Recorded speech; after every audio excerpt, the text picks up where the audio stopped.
আজকে যখন আমি আপনাদের সাথে কথা বলছি এই মুহূর্তে কথা ছিল এই সরকার গঠন হওয়ার পরে 6 মাসে অন্তত 10 লাখ মানুষের নতুন কর্মসংস্থান হবে। এই 6 মাসে 10 লাখের কর্মসংস্থান হবে। অত্যন্ত দুঃখজনক বিষয়, 10 লাখ দূরে থাক, 1 লাখ দূরে থাক, 10টাও নতুন কর্মসংস্থানের সুযোগ করতে পারে নাই। সরকার কমিটমেন্ট দিয়েছিল 1 কোটি কর্মসংস্থান, সেই জায়গায় এই 6 মাসে 10 লাখ হওয়ার কথা থাকলেও একটা কর্মসংস্থানের ব্যবস্থা করতে পারেনি। আমরা যখন আপনাদের সাথে কথা বলছি ঠিক এই সময়ে আমাদের দ্রব্যমূল্যের দাম আমাদের হাতের নাগালের বাইরে চলে যাচ্ছে। বিপরীত দিকে আপনি দেখবেন আমাদের চাকরিজীবীরা 1 টাকা বেতন বাড়ে নাই, আমাদের শ্রমজীবীরা 1 টাকা বেতন বাড়ে নাই। আমাদের চাকরিজীবীরা 2014 সালে লাস্ট পে স্কেল পেয়েছিল, সেই টাকা দিয়ে তাদের সংসার পরিচালনা করতে হয়। আমাদের শ্রমজীবীরা 300 টাকা 500 টাকা মজুরিতে তাদের দিন জীবন যাপন করতে হয়। আমরা দেখতে পাই সংসদে এইসব নিয়ে আলাপ আলোচনা হয় না, প্রধানমন্ত্রীকে এসব নিয়ে প্রশ্ন করা হয় না, যত সব তেলবাজি এবং তুষামদির প্রশ্ন সংসদে করা হয়। আমরা যখন প্রশ্ন করতে যাই, আমরা যখন তেলবাজি বাদ দিয়ে ফ্যাকচুয়ালি জনগণের সমস্যা উল্লেখ করতে যাই, তখন আমাদেরকে আইন কানুনের দোহাই দেওয়া হয়। আমাদেরকে বলা হয় এটা আইনে নাই, এটা রুলস অফ প্রসিজারে নাই, এটা অমুক ধারায় নাই, এটা শাহবাগ স্কয়ার নয়, এটা পার্লামেন্ট।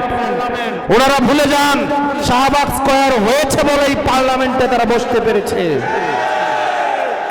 প্রিয় বাগেরহাটবাসী, আমরা জানি ব্যবসায়ীদের অবস্থা খারাপ, নতুন ইনভেস্টমেন্টের কোন ধরনের তারা কোনো সুযোগ পাচ্ছেন না। বাংলাদেশ এই যে লাস্ট বাজেট হয়েছে, সেই বাজেটে সবকিছুতে কর বসানো হয়েছে। আমাদের দেশের ব্যবসায়ীরা বাংলাদেশে ব্যবসা করতে ইচ্ছুক না। আমলাতান্ত্রিক জটিলতা এবং যেই করের চাপ, এই দুইটার কারণে তাদের মনে হয় এই দেশে ব্যবসা করার থেকে তাদের দুবাইয়ে ব্যবসা করা ভালো, তাদের ইউরোপে ব্যবসা করা ভালো, পার্শ্ববর্তী শ্রীলঙ্কা নেপালে ব্যবসা করা ভালো। আপনি 100 টাকার ব্যবসা করলে আমাদের 57 টাকা ট্যাক্স দিয়ে দিতে হয়। এটা ব্যবসা বান্ধব পরিবেশ এই সরকার তৈরি করতে পারে নাই।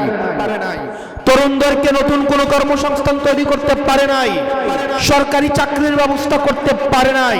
শুধুমাত্র আমরা এই সরকারের পিয়ার স্টান্ট এবং ফেসবুকে স্টান্টবাজির মধ্যেই আমরা সীমাবদ্ধতা দেখতে পাচ্ছি। প্রিয় ফকিরহাটবাসী, আপনারা যদি দেখেন এই সরকার ক্ষমতা গ্রহণের পরে ইরান যুদ্ধের দোহাই দিয়ে জ্বালানি তেলের যে মূল্য বৃদ্ধি করেছিল সেটা আজকে পর্যন্ত কমানো হয় নাই। আপনি দেখবেন ঘরে ঘরে লোডশেডিং বৃদ্ধি পেয়েছে। এই সরকার জনগণকে আবার নতুন করে হারিকেন চিনিয়েছে, আবার নতুন করে মোমবাতি চিনিয়েছে। আপনারা যদি দেখেন পাড়ায় পাড়ায় মহল্লায় মহল্লায় চাঁদাবাজি বেড়ে গিয়েছে। দোকানদাররা চুপ করে থাকেন, কথা বলতে চান না। প্রত্যেক দিন তাদেরকে দলীয় বিএনপির নেতাদেরকে চাঁদা দিতে হয়। শিক্ষা প্রতিষ্ঠানগুলোকে দলীয়করণ করা হচ্ছে, মসজিদগুলোকে দলীয়করণ করা হচ্ছে, প্রতিষ্ঠানগুলোকে দলীয়করণ করা হচ্ছে। বাংলাদেশ ব্যাংক থেকে শুরু করে আমাদের ইউনিয়ন পরিষদ পর্যন্ত প্রশাসক বসিয়ে বসিয়ে এক দলীয় করার নীল নকশা অঙ্কন করা হচ্ছে। আমরা দেখতে পেয়েছি যে সিদ্ধান্তের বিরোধিতা বিএনপি বিরোধী দলে থাকা অবস্থায় করত, আজকে সেই সিদ্ধান্তগুলোকে তারা গ্রহণ করছে। প্রিয় ফকিরহাটবাসী, সমস্যা বলতে থাকলে সকাল পর্যন্ত সমস্যাই বলা যাবে। আমাদের দিন শেষে আমরা হতাশ হয়েছি, আমরা প্রতারিত হয়েছি। তরুণ প্রজন্ম থেকে শুরু করে সকল শ্রেণী পেশার মানুষ প্রতারিত হয়েছে। চাকরিজীবীরা সংক্ষুব্ধ হচ্ছে, ব্যবসায়ীরা সংক্ষুব্ধ হচ্ছে, শিক্ষার্থীরা পড়াশোনার শেষে তাদের নিরাপদ ভবিষ্যতের কোনো নিশ্চয়তা নেই, শ্রমজীবীদের নিরাপত্তার কোনো নিশ্চয়তা নেই। সেই জায়গা থেকে দাঁড়িয়ে আজকে আমরা আপনাদের কাছে সহযোগিতার জন্য এসেছি। সাহায্যের জন্য এসেছি, আমরা আপনাদের সমর্থনের জন্য এসেছি। আমরা সমস্যার সমাধান করার ক্যাপাসিটি নিয়ে আজকে আমরা আপনাদের এখানে আসি নাই। প্রিয় ফকিরহাটবাসী, আপনারা দেখতে পেয়েছেন ত্রয়োদশ জাতীয় সংসদ নির্বাচনে এনসিপি থেকে নির্বাচিত হয়ে 6 জন সংসদ সদস্য আমাদের সংসদে গিয়েছে। আপনাদের কাছে কি মনে হয়েছে এই 6 জন সংসদ সদস্য জনগণের প্রতিনিধিত্ব সংসদে সফলভাবে কি করতে পারছে? ফকিরহাটবাসী জনগণের ভোটে নির্বাচিত, জনগণের টাকায় নির্বাচিত, জনগণের দ্বারা নির্বাচিত হওয়ার কারণে সংসদে গিয়ে জনগণের হয়ে কথা বলতে পারে। প্রিয় ফকিরহাটবাসী, স্কুল কলেজের অনেক শিক্ষার্থীরা আজকে আপনারা এখানে এসেছেন, আমার মায়েরা এসেছেন, দাড়ি পাকাওয়ালা মুরব্বীরা এখানে বসে আসছেন, অনেকক্ষণ ধরে আমাদের কথা শুনছেন। রিক্সাওয়ালা রিক্সা থামিয়ে রিক্সার উপরে উঠে দূর থেকে আমাদেরকে দেখছেন। হোটেল থেকে রুটি বানাতে বানাতে উকি দিয়ে হয়তো আমাদেরকে দেখছেন, কথা শোনার চেষ্টা করছেন। চাকরিজীবীরা আমাদেরকে দেখছেন, পুলিশ ভাইয়েরা দূরে দাঁড়িয়ে নিরাপত্তা নিশ্চিত করার সাথে সাথে আমাদেরকে শুনছেন। আমরা আপনাদের সবার সহযোগিতা চাই। এত বছর অনেক দল আসছে, অনেক দলকে আপনারা সমর্থন দিয়েছেন। আমরা একটা রাজনৈতিক দল গঠন করেছি এনসিপি। এই দলটা গঠিত হয়েছে 1.5 বছরও হয় নাই, মাত্র 1 বছর 4 মাস। এই 1 বছর 4 মাসের একটা রাজনৈতিক দল একটা পরিবর্তিত বাংলাদেশের জন্য মানুষের দুয়ারে দুয়ারে, ঘরে ঘরে, ওয়ার্ডে ওয়ার্ডে, ইউনিয়নে ইউনিয়নে আমরা যাচ্ছি। প্রিয় শিক্ষার্থীরা, আমরা আপনাদেরকে কথা দিচ্ছি, আমাদের দল, আমাদের এই গণমানুষের দল, অভ্যুত্থান থেকে যে দল উঠে এসছে সেই দল শিক্ষার্থীদের পক্ষে, শিক্ষার্থীদের হয়ে, শিক্ষার্থীদের ভবিষ্যৎ নিশ্চিত করার জন্য কাজ করবে। প্রিয় শ্রমজীবী মানুষ, আমরা আপনাদেরকে কথা দিয়ে যাচ্ছি, আপনারা জানেন একটা যদি চারা রোপণ করেন, চারাটা ফলদান করা পর্যন্ত এটার রক্ষণাবেক্ষণ কিন্তু আপনাদেরকেই করতে হয়। চারা আজকে রোপণ করলে কালকে বৃক্ষে পরিণত হয় না। চারা থেকে বৃক্ষ হতে সময় লাগে, বৃক্ষ থেকে ফল হতে সময় লাগে। এই সময়টায় কিন্তু সার দেওয়া, তাকে পরিচর্যা করা, তাকে রৌদ্র থেকে বাঁচানো, তাকে প্রয়োজনে খুঁটি দিয়ে তাকে সমর্থন দেওয়া, এই কাজটা কিন্তু করতে হয়। বক্তব্য সিম্পল, আপনাদের ভাষায়, আমরা চারা গাছ আছি, আমাদের আপনাদের সমর্থন প্রয়োজন, আমাদের আপনাদের সহায়তা প্রয়োজন। আপনাদের বয়সী কিছু ছেলে দেশের পরিবর্তনের জন্য টেকনাফ থেকে তেতুলিয়া, রূপসা থেকে পাথুরিয়া, বাগেরহাট থেকে পঞ্চগড়, পঞ্চগড় থেকে খাগড়াছড়ি, রাঙামাটি, রাঙামাটি থেকে কিশোরগঞ্জ ছুটে বেড়াচ্ছে। 2 চোখের স্বপ্ন, রিক্ত হাত, শূন্য পকেট, কিন্তু আমাদের দেশ পরিবর্তনের স্বপ্ন নিয়ে আমরা সব জায়গায় ছুটে যাচ্ছি। সেই জায়গায় আপনাদের আমার সমর্থন লাগবে। প্রিয় ফকিরহাটবাসী, হয়তো আপনাদেরকে অনেকেই বলবে এটা children party, half pant party. মনে রাখতে হয় প্রত্যেকটা 1 লক্ষ কিন্তু শুরু হয় 1 থেকেই, 1 কোটিও শুরু হয় 1 থেকেই। সুতরাং ফকিরহাটবাসী, সংসদে আসন মাত্র 300, এটা শুরু হয়েছে 6 দিয়ে। এটা ইনশাল্লাহ 160-এ অতি শীঘ্রই গিয়ে থাকবে। তবে সেটার জন্য লাগবে আপনাদের সমর্থন। যদি ব্যবসায়ীর কাছে আমাদের সমর্থনের যেতে হয়, ব্যবসায়ীদের সমর্থন নিয়ে কোনো রাজনৈতিক দল জনতার হয়ে কথা বলতে পারে না। মাফিয়াদের সমর্থন নিয়ে গড়ে ওঠা কোনো রাজনৈতিক দল জনতার পক্ষে কথা বলতে পারে না। সন্ত্রাসীদের সমর্থন নিয়ে গড়ে ওঠা রাজনৈতিক দল কখনো জনতার পক্ষে হয়ে কথা বলতে পারে না। আমরা চাই আমরা আপনাদের সমর্থন নিয়ে গড়ে উঠি, যেন আমরা আপনাদের হয়ে, আপনাদের পক্ষেই কথা বলতে পারি, আপনাদের অধিকার লড়াইয়ের জন্য আমরা সংগ্রাম করে যেতে পারি। সেজন্য আমাদের আপনাদের সমর্থন প্রয়োজন। বারবার আমরা আপনাদের কাছেই ফিরে আসব। আমরা আপনাদের সমর্থনের জন্য প্রয়োজনে 2 হাত তুলে আপনাদের কাছে আমরা ভিক্ষা চাইব।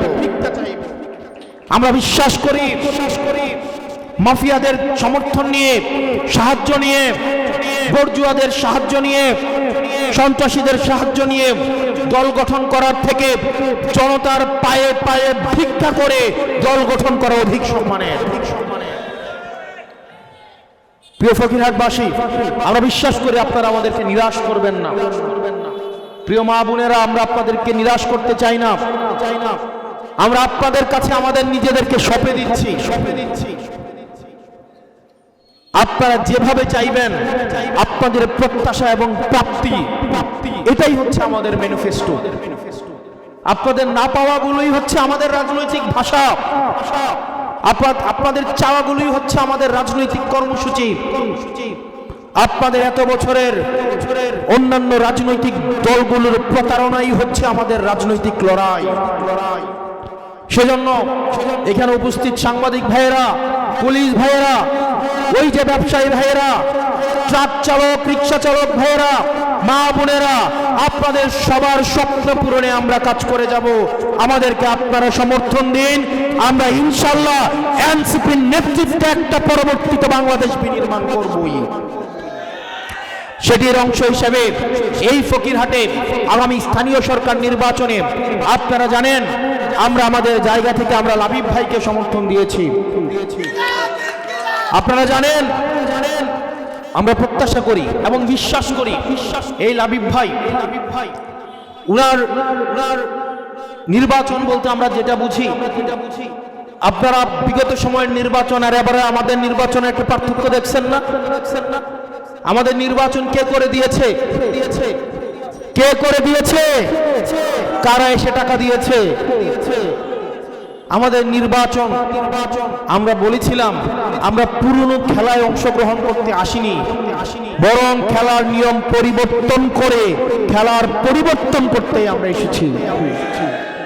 সেজন্য যেহেতু উনি 5 বছর আপনার সেবা করতে চায়, আপনার 5 বছর আপনি যাকে সেবক নিয়োগ দিবেন তার দায়িত্ব আপনাকে নিতে হবে। যেই গাছ থেকে আপনি ফল পাবেন, ফল চাইবেন, সেই গাছের কিন্তু সেবা আপনাকে করতে হবে। এই বৃক্ষটা, এই চারাটা আজকে রোপণ করে দিয়ে গেলাম, তাকে নির্বাচন পর্যন্ত পরিচর্যা করার দায়িত্ব আপনার। তাহলে নির্বাচনের পর ফল আপনি তার থেকে প্রত্যাশা করতে পারেন। আর যদি মনে করেন নির্বাচনের আগের দিন রাতে 500 টাকা, 1000 টাকা নির্বাচনের আগে খেয়ে দে আপনারা তার থেকে নির্বাচনের আগে নেবেন, তাহলে মনে রাখতে হবে নির্বাচনের পরে 5 বছর এই প্রত্যেকটা টাকার অন্তত 20 গুণ বেশি আপনাকে পরিশোধ করতে হবে। সিদ্ধান্ত আপনার। বিনা টাকায় ভোট দিয়ে 5 বছর বিনা পয়সায় সার্ভিস নেবেন, নাকি ভোটের আগের দিন বিক্রি হয়ে আগামী 5 বছর তার মূল্য পরিশোধ করবেন? এটা সিদ্ধান্ত আপনার। বিনা টাকায় ভোট দিয়ে বিনা পয়সায় 5 বছর সার্ভিস নেবেন। সেজন্য লাবিব ভাইয়ের ইউনিয়নে আপনাদের পয়সায় আপনার নেতা নির্বাচিত হবে। সেজন্য নির্বাচনের আগে আপনি উনার জন্য খরচ করবেন, আগামী 5 বছর উনি আপনার জন্য গোলাম হয়ে সেবা করে যাবে। নিয়ম চেঞ্জ। মনে রাখতে হবে যেই নেতা নির্বাচনের আগে টাকা নিয়ে আপনার দরজায় আসে, 1000, 2000, 5000 টাকা করে দিবে, এই টাকা কিন্তু সে আগামী 5 বছর ধরে এই টাকার পরিশোধ কিন্তু তুলবেন। রাস্তা খেয়ে ফেলবেন, কালভার্ট খেয়ে ফেলবেন, সেতু খেয়ে ফেলবেন, নদীর বালু খেয়ে ফেলবেন, উনি শুধু খাই করতেই থাকবেন। গাছের সুপারি খেয়ে ফেলবেন, ডাব খেয়ে ফেলবেন, রাস্তার পিচ তুলে খেয়ে ফেলবেন। কারণ ভোটের আগে উনি ইনভেস্ট করেছেন। আপনি একদিন খাবেন আর উনি 5 বছর খাবে। সিদ্ধান্ত আপনার। আপনি কি একদিন খাবেন আর 5 বছর আপনার নেতা আপনার কাছ থেকে নিবে, নাকি আপনি একদিন আপনার মালিকানা যথাযথভাবে ব্যবহার করে 5 বছর ওনার কাছ থেকে সেবা দায়ী করবেন? সেজন্য প্রিয় ফকিরহাটবাসী, বক্তব্য দীর্ঘায়িত করব না, অলরেডি 9টা বাজে, নামাজ শুরু হয়ে যাবে। সেটিকে লক্ষ্য রেখে আমরা একটা নতুন বাংলাদেশের এই যে যাত্রা অব্যাহত রেখেছি, সেটাতে আপনাদের সহায়তা প্রয়োজন। আমরা বিশ্বাস করি আমরা আপনাদের সহায়তা পাবো, আপনাদের সাহায্য পাবো, এবং এই বিএনপির যে প্রতারণা, তাদের যে জনগণের সাথে তাদের মিথ্যাচার, সেই মিথ্যাচারের জবাব ইনশাল্লাহ আমরা গণতান্ত্রিকভাবে, রাজনৈতিকভাবেই তাদেরকে আমরা দিতে পারবো। এটা পরবর্তীতে বাংলাদেশের আকাঙ্ক্ষা সামনে রেখে লাবিব ভাইকে আপনাদের হাতে বুঝিয়ে দিয়ে আগামী স্থানীয় সরকার নির্বাচনে আপনারা ওনার পক্ষ হয়ে কাজ করে ইনশাল্লাহ ওনাকে আপনারা যথাযথ যে স্থানে দেওয়ার কথা, যে স্থান বুঝিয়ে দেওয়ার কথা, সেটা ওনারা আপনারা নির্বাচনের মাধ্যমে এই ম্যান্ডেট উনাকে ইনশাল্লাহ আপনারা দিবেন। সেই প্রত্যাশা ব্যক্ত রেখে আপনাদের কাছে আমাদের নিজেদেরকে সফর্দ করে দিয়ে ইনশাল্লাহ এই বাগেরহাটের প্রত্যেকটা উপজেলা এনসিপির দুর্ভেদ্য ঘাঁটি হয়ে উঠবে, সেই প্রত্যাশা ব্যক্ত রেখে আমি আমার বক্তব্য